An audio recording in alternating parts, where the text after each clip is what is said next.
Today, we're going to look at Reconstruction, rebuilding a nation. The Reconstruction period in the United States was the period of history following the Civil War. Reconstruction was the process of bringing the southern states back into the Union after the Civil War. Now, if you look at this political cartoon, you see President Lincoln trying to push the United States back together again, and you see Vice President Andrew Johnson stitching up the country, trying to reconstruct it after the Civil War. In order to make sure slavery would no longer exist in the United States, the 13th Amendment went into effect on December 18, 1865. It made slavery illegal throughout the United States. After the war, Lincoln wanted to unite the country quickly and as painlessly as possible. He wanted to offer Southerners amnesty. Amnesty is an official pardon for all illegal acts supporting the rebellion. You see this quote right here, "You will be excused of your crimes against the country." And of course you see Abraham Lincoln. On April 14, 1865, Lincoln was shot by John Wilkes Booth. Lincoln died the next day. Andrew Johnson, who was a Democrat, became president. Johnson favored a tougher plan for Reconstruction. Now here you see an artist's rendition of the assassination of Lincoln. You see an actual wanted poster for John Wilkes Booth offering $30,000 reward for his capture. Johnson gave amnesty to all Southerners who took an oath of loyalty and agreed to support the abolition of slavery. New state governments were set up. By the end of 1865, all the southern states except Texas had created a new government. Congress was unhappy with this plan and refused to allow new representatives from the southern states to take their seats in Congress. Republicans complained that many of these new southern officials had been military officers and political leaders of the Confederacy.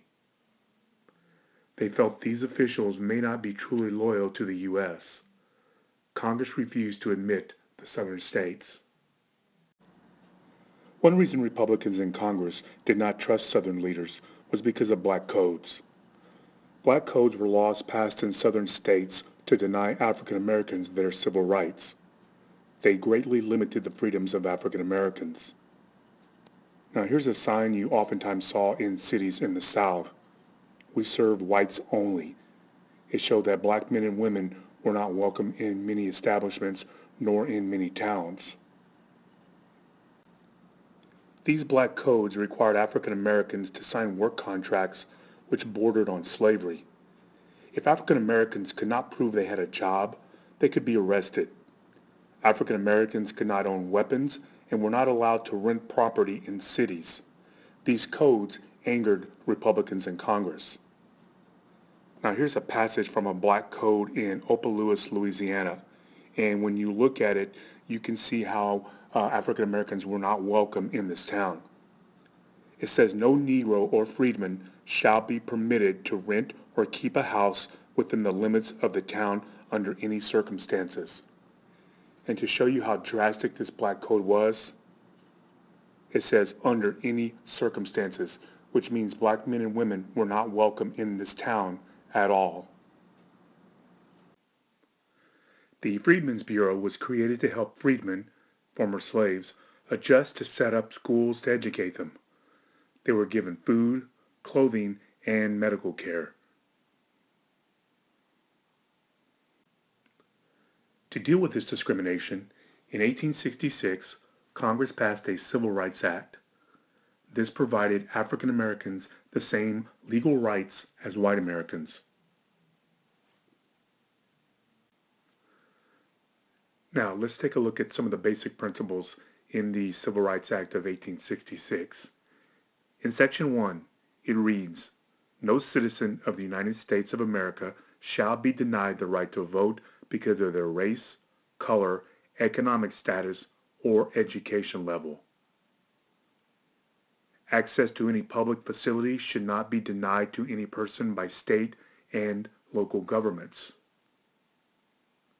The discrimination of any person based on their race, color, or national origin is hereby illegal and is punishable by a minimum 2 years in prison. Section 2 reads, the Bureau of Civil Rights Affairs is hereby created to investigate and prosecute breaches of the Civil Rights Act of 1866. Republicans feared that at some point in time, the Civil Rights Act might be overturned by those hostile to equal rights for African Americans. The 14th Amendment was adopted in 1868. It defined that all people born or naturalized within the United States as U.S. citizens. It guaranteed to citizens the equal protection of the laws at all levels of government, and gave Congress the power to pass any laws needed to enforce any part of the amendment. So what the 14th Amendment does, it guarantees equal protection and due process for all citizens of the United States. The 1866 election gave the Republican Party 2/3 majority in both houses of Congress, so they could now override any presidential veto. They now called for a new form of Reconstruction. These congressmen were referred to as radical Republicans. So what this means is, if President Johnson vetoed or rejected a potential law, Congress could now override this presidential veto with a 2/3 majority in both houses of Congress. The South was then divided into 5 military districts with a U.S. military commander assigned to each district. Now, if you look at this map, you see how the southern states were divided up into those 5 districts, and over here you see the 5 men who were the U.S. military commanders of each district. To be readmitted, a state had to write a new constitution supporting the 14th Amendment. Finally, the state had to give African American men the right to vote. President Johnson strongly disagreed with these acts. He believed that African Americans did not deserve the same treatment as white people.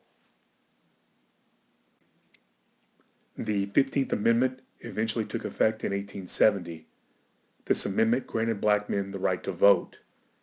And here you see an artist's rendition of a black freedman voting in an election.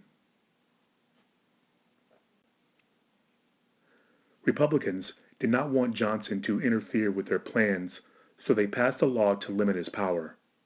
It prevented the president from removing cabinet members without the Senate's approval. Johnson quickly broke the law by firing the Secretary of War. The House of Representatives responded by voting to impeach the president. Impeachment is bringing charges of wrongdoing against a public official. This was the first time a president was impeached. Johnson was not convicted by one vote, but his power was broken. And here's an artist's rendition of Johnson's impeachment trial, and here is a ticket you had to have in order to get into that trial. After Ulysses S. Grant, who was a Republican, was elected president in 1868, Congress began to readmit southern states back into the United States. Now, this is the same Ulysses S. Grant who was the Union military commander during the Civil War. Besides Reconstruction laws, other laws were passed which impacted the United States during this time. The Homestead Act allowed citizens to own 160 acres of land if they lived on it for 5 years and improved it. Now, what they mean by improved it is build a house, grow crops, have farm animals. This contributed to people moving westward. Now, here you see an advertisement for land in central Dakota, and when people realized that they were going to get this land pretty much for nothing, it caused a massive migration westward to claim these lands. Another important law was the Morrill Act. It gave each state 30,000 acres of federal land times the number of its members of Congress. States could sell land to fund public colleges. Now, if you look at this chart right here, these are some of the colleges in the United States that were established under the Morrill Act. And here's the one that was established in Texas, Texas A&M University. Finally, the Dawes Act broke up Indian tribes and promoted the assimilation, which means to become part of, American Indians into American society. This caused Indians to lose most of their lands. Now here you see an advertisement of this Indian land for sale, fine lands in the west, can irrigate, grazing for agriculture, dry farming, and of course not everyone was happy with the Dawes Act. Here you see a political cartoon drawn by a Native American who depicts the Dawes Act as a man just eating up Indian lands. Another accomplishment during Reconstruction was the finishing of the Transcontinental Railroad in 1869. What the Transcontinental Railroad did was connect the railroad from the East Coast to the West Coast, traversing the entire continent.